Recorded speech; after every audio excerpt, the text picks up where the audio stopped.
একের পর এক চমক দেখিয়ে সাধারণ মানুষকে চমকে দিচ্ছেন প্রধানমন্ত্রী তারেক রহমান। কিন্তু এবার তিনি নিজেই চমকে গেলেন। সচিবালয়ে তার কক্ষের অতি গুরুত্বপূর্ণ লাল টেলিফোনের তার কাটা এবং সংযোগ বিচ্ছিন্ন করা হয়েছে।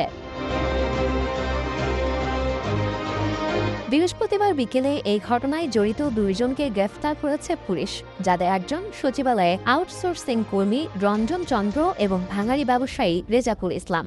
তবে এমন সংরক্ষিত এলাকায় সামান্য একজন আউটসোর্সিং কর্মী এমন কাজ করায় গোটা নিরাপত্তা ব্যবস্থাকে প্রশ্নবিদ্ধ করেছে।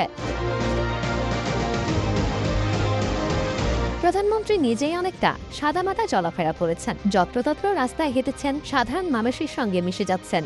কিন্তু কোরবানি ঈদের পর সচিবালয়ে তার নিজের পক্ষে যা ঘটেছে তাতে দেশের শীর্ষ ব্যক্তির সুরক্ষা নিয়েও প্রশ্ন দেখা দিয়েছে সামাজিক মাধ্যম থেকে বিশেষজ্ঞদের মনেও। দেশের প্রশাসনিক প্রাণকেন্দ্র সচিবালয়, এখান থেকেই পরিচালিত হয় রাষ্ট্রের নীতি নির্ধারণী কর্মকাণ্ড, গুরুত্বপূর্ণ প্রশাসনিক সিদ্ধান্ত এবং জাতীয় নিরাপত্তা সংশ্লিষ্ট বহু কার্যক্রম। অথচ সেই সচিবালয়ে প্রধানমন্ত্রী ব্যবহৃত বিশেষ টেলিফোন সংযোগ বিচ্ছিন্ন হওয়ার ঘটনায় নতুন করে প্রশ্ন উঠেছে রাষ্ট্রীয় নিরাপত্তা ব্যবস্থার কার্যকারিতা নিয়ে। ঈদুল আজহার ছুটির শেষে প্রথম কর্মদিবসে যখন সরকারি কার্যক্রম স্বাভাবিক হওয়ার কথা, তখনই সামনে আসে উদ্বেগজনক এই ঘটনা। দায়িত্বপ্রাপ্ত কর্মকর্তারা দেখতে পান প্রধানমন্ত্রীর কার্যালয়ের সঙ্গে সংযুক্ত বিশেষ টেলিফোনটি অচল হয়ে রয়েছে। পরবর্তীতে জানা যায় শুধু একটি ফোন নয়, সচিবালয়ের একাধিক গুরুত্বপূর্ণ দপ্তরের যোগাযোগ ব্যবস্থাও একই কারণে বিঘ্নিত হয়েছে।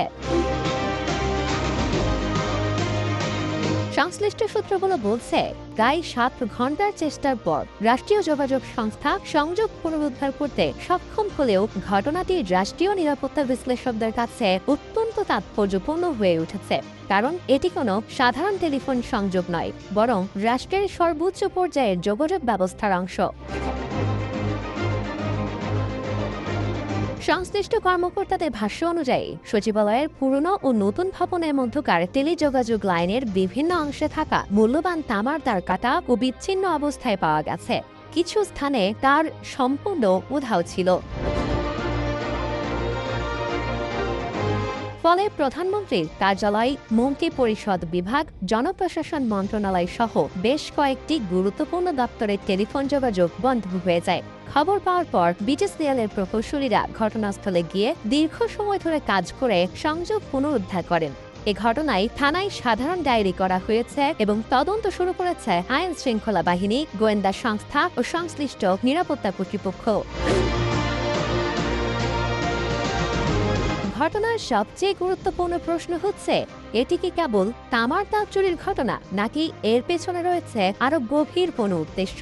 নিরাপত্তা বিশ্লেষকদের মতে, দেশের সবচেয়ে সুরক্ষিত প্রশাসনিক এলাকায় প্রবেশ করে গুরুত্বপূর্ণ যোগাযোগ অবকাঠামোর তার কেটে নেওয়া কোনো সাধারণ অপরাধীর পক্ষে সহজ কাজ নয়।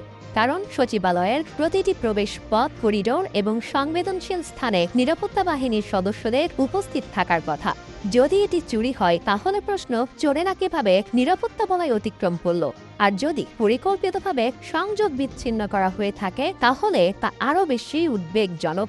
কারণ এতে রাষ্ট্রীয় যোগাযোগ ব্যবস্থাকে লক্ষ্যবস্তু বানানোর ইঙ্গিত থাকতে পারে।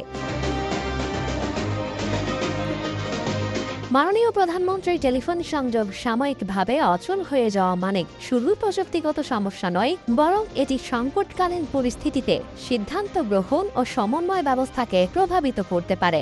বিশেষজ্ঞদের মতে, আধুনিক রাষ্ট্রে যোগাযোগ অবকাঠামোকে ক্রিটিক্যাল ইনফ্রাস্ট্রাকচার হিসেবে বিবেচনা করা হয়, তাই এর নিরাপত্তা নিশ্চিত করা জাতীয় নিরাপত্তার অংশ। বিটিসিএল স্বরাষ্ট্র মন্ত্রণালয়ে পাঠানো চিঠিতে ঘটনাস্থলের সিসিটিভি ফুটেজ পর্যালোচনার সুপারিশ করেছে। তদন্ত সংশ্লিষ্টরা মনে করছেন, কখন এবং কারা ওই এলাকায় প্রবেশ করেছে তা শনাক্ত করতে পারলে ঘটনার প্রকৃত কারণ উদ্ঘাটন সহজ হবে। এই ঘটনা এমন এক সময়ে সামনে এলো যখন দেশের গুরুত্বপূর্ণ সরকারি স্থাপনাগুলোর নিরাপত্তা আরও আধুনিক ও প্রযুক্তি নির্ভর করার আলোচনা চলছে। স্বরাষ্ট্র মন্ত্রণালয় ইতিমধ্যে ঘটনাটিকে সর্বোচ্চ গুরুত্ব দিয়ে তদন্তের নির্দেশ দিয়েছে। তদন্তের ফলাফলই বলে দেবে এটি নিছক চুরি, প্রশাসনিক অবহেলা নাকি আরও বড় কোনো নিরাপত্তা হুমকির ইঙ্গিত। তবে একটি বিষয় স্পষ্ট, রাষ্ট্রের গুরুত্বপূর্ণ যোগাযোগ অবকাঠামোর নিরাপত্তা নিশ্চিত করতে এখনই কার্যকর ও দৃশ্যমান পদক্ষেপ নেওয়া জরুরি।